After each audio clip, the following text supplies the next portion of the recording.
Okay, question 4.35. So I'm going to show you how to do the iterative analysis process to determine the current and voltage across the diode. So the section introduces modeling the diode as a constant 0.7 volt source. So we could write a KVL, and if we're modeling the diode as a 0.7 volt source, our KVL would be minus 1 volts plus IDR plus 7 volts equals 0. You can rearrange it for ID, that's what's going on here. And if you plug in 0.7 volts for VD, you get 300 microamps. Now, this is like the roughest approximation for the diode current because diodes don't really operate like current source or like voltage sources. This diode current equation is the better approximation for how a diode behaves and how its current is measured and how its voltage is measured. So VD would be represented by ID divided by IS natural log times VT, right? So then we'd have an ID over here and an ID over here, and it wouldn't be like just plug in 0.7 for VD. Do you get what I'm saying? Like this is like the most rough estimate. And this equation is like a better approximation. So we got this rough estimate modeling the diode as a 0.7 volt source. And then analytically, we can come up with a different value for the diode current.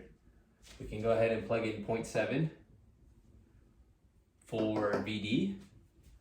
Now don't get confused, right? I'm just saying now if our voltage, if our diode has a voltage across it of 0.7 volts, what would its current be? So using IS, VD, and VT, we can get the diode current.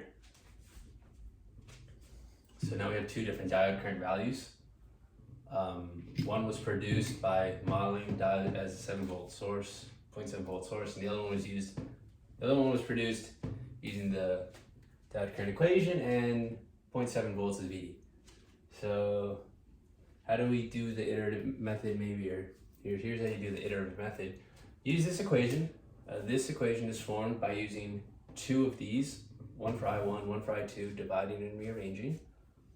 And then what you do here is you know that you produced this ID using 0.7. So let's call that V1 and I1, so 0.7 and 0.0014. And you approximated to this diode current using the 0.7 volt source model. But we want to get a more accurate value for the voltage across the diode.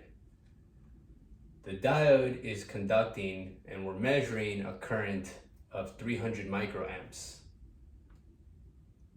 So if you put in 300 microamps here, you'd have a different diode voltage.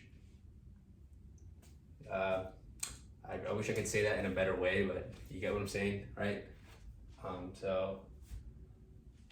So basically, right, let's plug in I2 here, 300 microamps.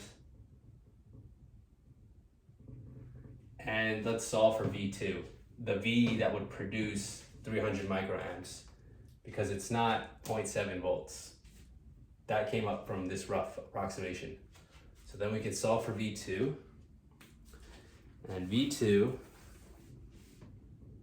is 0.662 volts. So then we can do this process again where where we do this.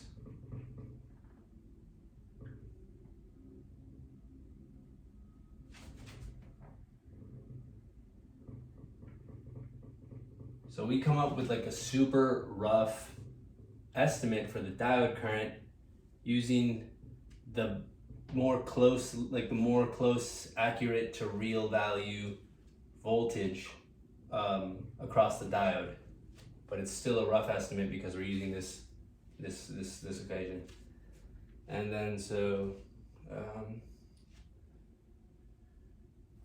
One sec. Okay, yeah. So then we I run out of breath sometimes making these videos. It's just good. I gotta like practice speaking out loud and breathing. Okay, so we redo it, right? This time for V1, we'll pop in this new value. This value actually produced 300 microamps. When I say actually produced, I mean using this equation, we actually produced this current with this value. And this current, we want to find out what voltage would actually produce that value. Right? So then we solve for V2 again. And then V2 we get 0.665.